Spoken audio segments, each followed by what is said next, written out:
In the ancient days of Arda, before the shaping of the world as it is now known, the immortal beings called the Vala descended into the world at the bidding of Eru Iluvatar, the one who created all. From the song of the Aenir was born the world, a great music made manifest. Among the Aenir was Melkor, the most powerful of all, but corrupted by pride and the desire to control. His rebellion sowed the seeds of darkness that would echo through every age. The world was shaped, and over time the first age began. The elves, the firstborn of Iluvatar, awoke beside the starlit waters of Quivionen. Summoned by the Vala to dwell in the undying lands, many journeyed westward, but some remained in Middle-earth. Among those who departed was Fëanor, a prince of the Noldor, who crafted the Silmarils, 3 radiant gems containing the light of the 2 trees of Valinor. But Melkor, now known as Morgoth, coveted them. With the aid of the monstrous spider Ungoliant, he destroyed the 2 trees and stole the Silmarils, fleeing to Middle-earth. Thus began the Wars of the Silmarils. Fëanor and his kin swore a terrible oath to recover them, leading to exile, treachery, and bloodshed. Though the Vala waged war and Morgoth was eventually cast into the void, his legacy endured. His lieutenant, Sauron, survived and would rise anew. The Second Age dawned, marked by the rise of great kingdoms of men, Numenor in the west, and in Middle-earth, the realms of Lindon, Eregion, and Khazad-dûm. It was during this age that Sauron, in fair disguise, seduced the elven smiths of Eregion and taught them the craft of ring-making. From this knowledge came the Rings of Power. In secret, Sauron forged the One Ring in the fires of Mount Doom, a master ring to control all others. But the elves perceived his treachery and hid their rings. War erupted. The last alliance of elves and men, led by King Gil-galad and Elendil, marched against Sauron. In the shadow of Mount Doom, Sauron was defeated, and Isildur, Elendil's son, cut the ring from his hand. Yet Isildur fell to the ring's lure. Refusing to destroy it, he kept it as an heirloom. But the ring betrayed him, and he was slain by orcs. The ring vanished for centuries, lost to time and decay. In the dark, forgotten places of the world, it waited until it was found by a creature named Smeagol. Consumed by its power, he became Gollum, hiding in the depths of the misty mountains. In the Third Age, as shadows gathered once more, the ring came into the possession of Bilbo Baggins, a humble hobbit of the Shire. His finding of the ring set into motion the final chapter of an age. When he passed the ring to his heir, Frodo Baggins, the Dark Lord Sauron had already begun his return, seeking the ring to restore his dominion. The wizard Gandalf the Grey discovered the truth and urged Frodo to flee. Frodo, accompanied by Samwise Gamgee, Meriadoc Brandybuck, and Peregrine Took, fled the Shire. On the road, they were joined by Aragorn, heir of Isildur, and aided by Elrond of Rivendell. A council was called, and it was decided that the ring must be destroyed. 9 companions were chosen: Frodo, Sam, Merry, Pippin, Aragorn, Gandalf, Legolas the elf, Gimli the dwarf, and Boromir of Gondor. The Fellowship of the Ring journeyed south, but the ring's power began to corrupt. Boromir fell to temptation. Gandalf was lost in Moria, battling the Balrog. The Fellowship was broken. Frodo and Sam continued alone toward Mordor, guided and haunted by Gollum. Aragorn, Legolas, and Gimli pursued the captive Merry and Pippin, who had been taken by orcs. Their paths led to Rohan, where war was brewing. As Saruman, once a great wizard, now fallen, unleashed his armies, Rohan stood on the brink. With the aid of Gandalf, returned as the White, and the bravery of its king, Theoden, the tide turned. At Helm's Deep, the people of Rohan stood against overwhelming odds. Meanwhile, Frodo and Sam neared Mordor, learning the true burden of the ring. In Gondor, the great city of Minas Tirith prepared for siege. Sauron's armies marched, and the world of men stood at the edge of ruin. Aragorn claimed his heritage, journeyed through the paths of the dead, and rallied the lost souls to battle. The final war raged across Pelennor fields. The ring-bearer, guided by Gollum and protected by Sam, reached Mount Doom. There, at the edge of the abyss, Frodo faltered. He claimed the ring, but Gollum, mad with desire, bit the ring from Frodo's hand. In his triumph, he fell into the fire, and the ring was destroyed. Sauron fell. The towers of Barad-dûr crumbled. Peace returned to Middle-earth. Aragorn was crowned king. The elves departed to the west. Frodo, wounded in spirit, sailed with them, leaving the Shire and its peace to Sam. The Age of Men began, and the tale of the ring was ended, a shadow of ancient evil cast away at last. But the memory endured in song and story, in the deep places of the world, where light and dark forever wrestled for the fate of all free peoples. Though the War of the Ring had ended and peace had settled across the free lands of Middle-earth, the scars of the age remained etched in stone and soul alike. In the Shire, Samwise Gamgee returned to find his home changed, scarred by the brief tyranny of Sharky, the broken form of Saruman, who, in his final spite, had sought to poison even the gentlest of lands. But Sam, with Merry, Pippin, and a will forged in fire, restored their homeland, planting the seed of Galadriel's gift. A Malorn tree, the only of its kind outside of Lothlorien, blooming golden in a sign that hope had not withered. Sam married Rosie Cotton, raised a family, and eventually inherited the Red Book of Westmarch, the account of Bilbo's journey, Frodo's burden, and all that had passed between. For Frodo, though the wounds of the ring, the sting of the Morgul blade, and the weight of memory proved too deep for healing in mortal lands. And so, with Gandalf, Bilbo, and the last of the Eldar, he sailed into the west from the Grey Havens, toward Valinor, a realm beyond sorrow. Years passed. Aragorn ruled as King Elessar of Gondor and Arnor, uniting the kingdoms of men under one crown. Beside him stood Arwen, daughter of Elrond, who gave up her immortality for the love of one mortal life. Together they rebuilt the realm, brought peace and prosperity, and guided their people into a renewed age.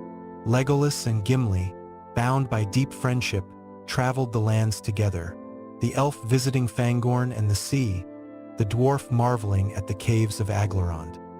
In time, the elves dwindled. The golden woods of Lothlorien fell silent. Galadriel departed. Elrond, too, took ship westward, leaving Rivendell a hollow echo of its former grace. Magic faded from the world, and with it went the old songs, the deep enchantments, the lingering threads of the elder days. And yet not all was lost. Middle-earth endured.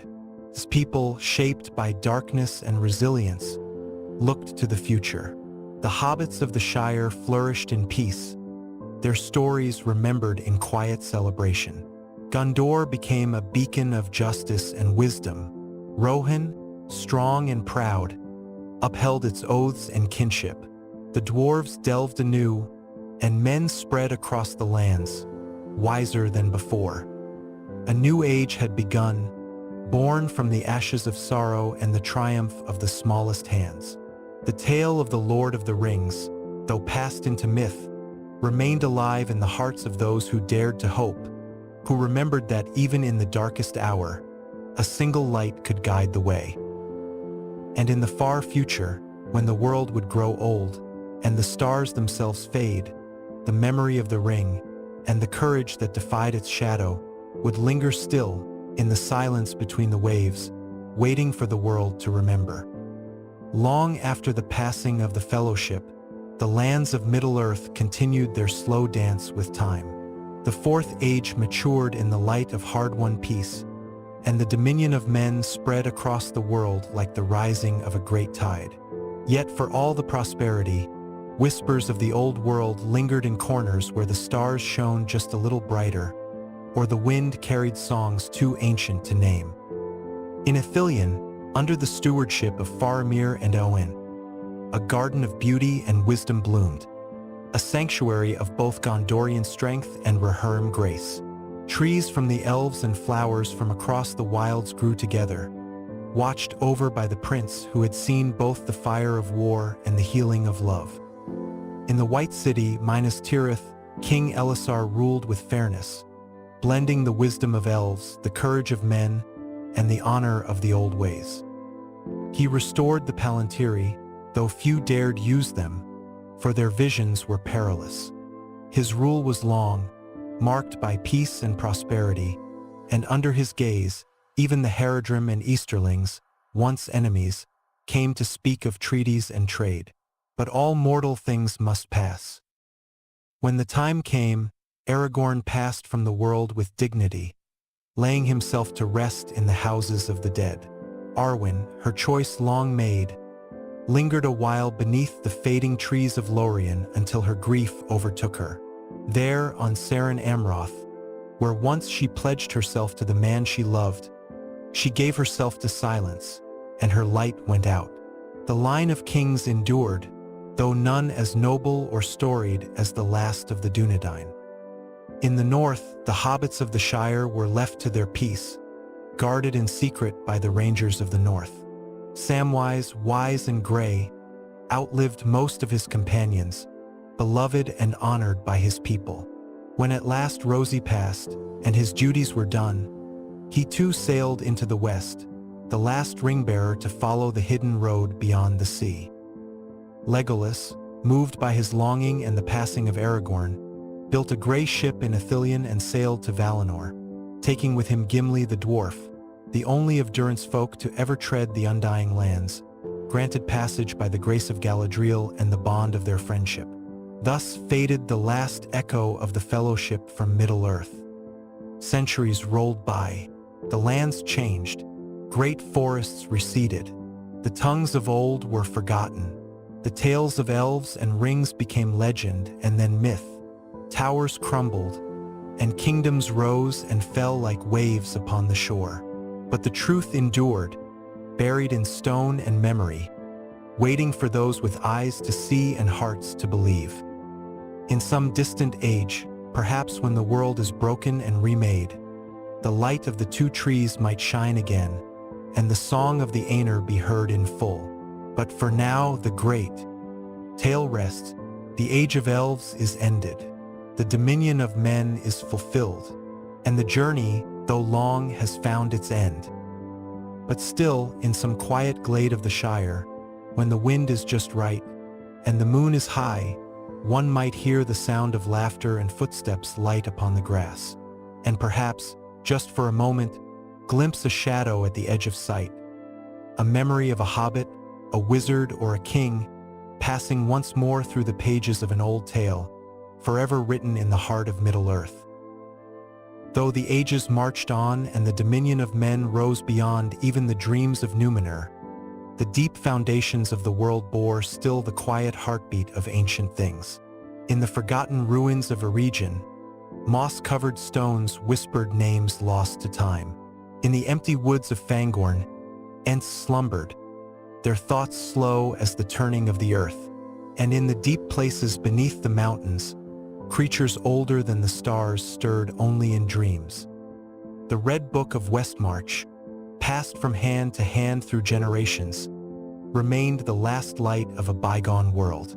Its pages, fragile and fading, held the voice of Bilbo and Frodo, of peril and laughter, of despair and salvation. It was kept with reverence, though few believed its truth. It became a children's tale, a fireside fancy. Yet sometimes, when read aloud, the air grew still, as though something far away had turned to listen. Even in the Shire, where change came slowly, the borders widened. Roads were built. Letters carried news from distant lands. Hobbits grew taller, some say, and bolder too. but they kept their songs and stories, their gardens and ale, and above all, their love of peace. None among them sought rings or thrones, and none forgot the names Frodo, Sam, Merry, and Pippin. In Gondor, the white tree bore fruit through long dynasties, each king guarding the legacy of Elisar with solemn pride. But the memory of elves faded into poetry, and the sea-longing of Númenorian blood became but a myth. And so too did the stars dim in the west, as the last flickers of the elder days vanished like morning mist. Yet not all had departed. In Rivendell, long deserted by elves, a single library remained untouched, sealed in song and rune, its scrolls still humming with ancient knowledge. And in the depths of Moria, the tomb of Balin lay undisturbed, save for the echoes of water and the far-off sounds of stone settling in the deep. Some say that in the east, beyond the vast deserts and uncharted peaks, new empires rose. Others whisper that Sauron had left behind more than rings and ruin, that somewhere, a shard of his will still burn in silence, waiting. But no great evil returned, no dark lord stirred, for the time of such things had passed, and the world was not ready to remember. But the world forgets slowly, and memory, like rivers beneath the ground, flows where eyes cannot see, in lullabies sung to children, in carvings on weather-worn gates, in the hush before dawn, the tale lives on. For though the ring is lost, and the gray havens are silent, the truth remains. That courage can come from the smallest heart, that hope, when kindled, may defy even the shadow of death. That fellowship, once formed in darkness, can light the way for ages. So long as there is kindness and song, and the turning of stars overhead, the story of Middle-earth shall never end. It sleeps now, quiet and whole, beneath the roots of the world, ready for the day when it is needed again. And in that silence, in that long sleep beneath the stars, Middle-earth endured. Its bones were old and deep, its breath quiet, its memories vast. Somewhere on the high hills of Rohan, the wind still carried the echo of hooves and horns, and in the wild lands beyond the Anduin, wolves yet howled at the moon with voices ancient and unchanged. Time rolled forward, but the soul of the world was not forgotten. A shepherd might pass an old stone, overgrown and broken, and never know it was once a marker upon the road to Gondolin. A fisher might cast his line into a cool stream and draw it from waters that once quenched the thirst of marching elves. A child might chase butterflies through fields where once marched the hosts of Elendil, and think only of the summer sky. And in the high north, where the stars still shine sharp and clear, and winter comes like a king upon a silver throne, the last remnants of the old world may yet linger. Strange lights dance over the mountains. Birds cry in unknown tongues, and sometimes, just before dawn, a song rises from the trees. A song not sung by man or beast, but by something older, remembering. Though the Vala had turned their gaze from Middle-earth, and the elves had passed beyond the sea, the flame imperishable still burned in hidden hearts. It was found in the kindness between strangers, in the bravery of those with no reason to hope, and in the stories told under starlight. No longer did wizards roam the land, save in tale and dream, yet their deeds had not faded. From the gray pilgrim's wisdom to the fire of the wild, the marks they left shaped ages. Even now, in the green of forests and the gold of harvests, there was a touch of their guiding hands. In the halls of Mandos, it is said, the spirits of the elves sing their histories, and among them, the Song of the Rings is the longest and most sorrowful. But it ends in light, for no shadow endures forever, and even the smallest star may guide the lost. Some believe that, in the final turning of the world, Arda will be made anew, that Melkor shall be cast down utterly, and the music of the Aenir shall reach its final, perfect note. In that day, the lands of the West will return. The sea will yield its secrets, and all the voices of Middle-earth shall rise in harmony. Until that hour, the world watches and waits. The Shire grows greener, the white city gleams in the sun, and the mountains keep their counsel. Middle-earth, though changed, is not ended. It breathes with the rhythm of the past and the hope of the future. And so the tale, vast and ancient, finds rest, not in endings but in quiet, not in sorrow but in peace. For the road goes ever on, and the story of the world is never truly over. In the soft hush of evening, with the stars kindling above, perhaps a voice will speak the words once more, and in the heart of the listener, something will stir, a memory, a longing, a light, and they will know, without knowing why, that they have walked in a world that was and might be again. In the dream of Arda, where the world still turns in quiet majesty, a truth endures that no passing age can erase, that the great tales never truly end. They live on in whispers of wind, in the rustle of leaves, in the hush before a storm, and in the hearts of those who remember. In the hidden corners of Middle-earth, where light falls gently and time walks with a softer tread, the echoes of the old songs continue. There, beneath a lone tree atop a sunlit hill, a hobbit child may sit with wide eyes, listening to stories passed down from the elders. Of Frodo and the Ring, of Sam and the Garden, of Aragorn crowned with starlight, and of Gandalf the Grey who walked with fire and wisdom. They listen not just with ears but with soul, as if some distant part of them remembers. And beyond those green lands, in the far and rugged places of the world, there are still wanderers. Some say a man with gray in his beard and keen eyes walks the woods, speaking with birds and beasts. Others tell of a ship, sleek and pale, glimpsed on the western horizon only at dusk, vanishing with the last gleam of the sun. The world forgets, yes, but it does not forget all. The trees of Fangorn remain, though fewer, their leaves slow to fall, their thoughts slow to change. Deep in their groves, the last Ents still murmur of lost Entwives and long-lost lands. They speak to the stars and wait, ever patient, for the turning of the world. In the ruins of Dol Amroth, where sea meets stone, there are dreams of swan ships and fair princes. In the shadowed barrows of the north, the wind still sings of kings beneath the earth. And in the silent halls of Khazad-dûm, echoing only with dripping stone and distant rumble, a faint gleam of mithril may yet glimmer in the dark. Time wears down even mountains, but the memory of what once was remains in the bones of the land. It is said that the stars themselves remember, and in their constellations, the story of Arda is written for those who know how to read.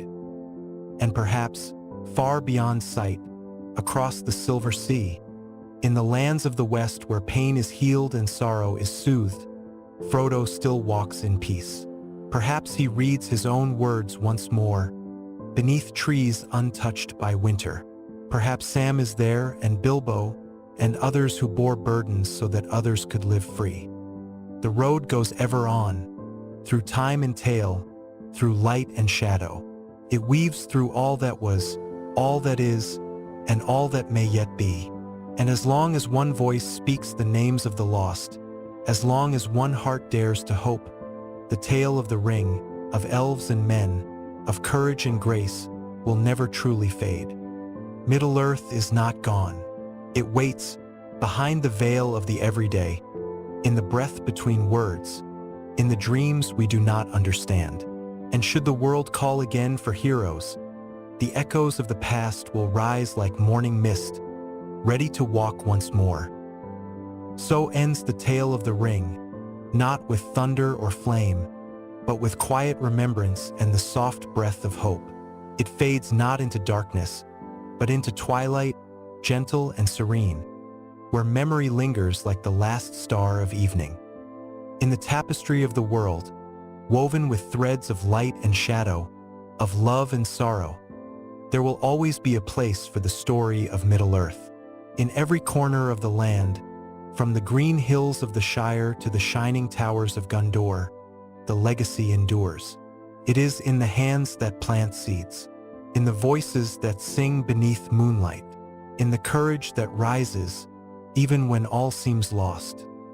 Though the Vala remain afar, and the undying lands are closed to mortals, their blessing lingers. The grace they left behind lies hidden in the world.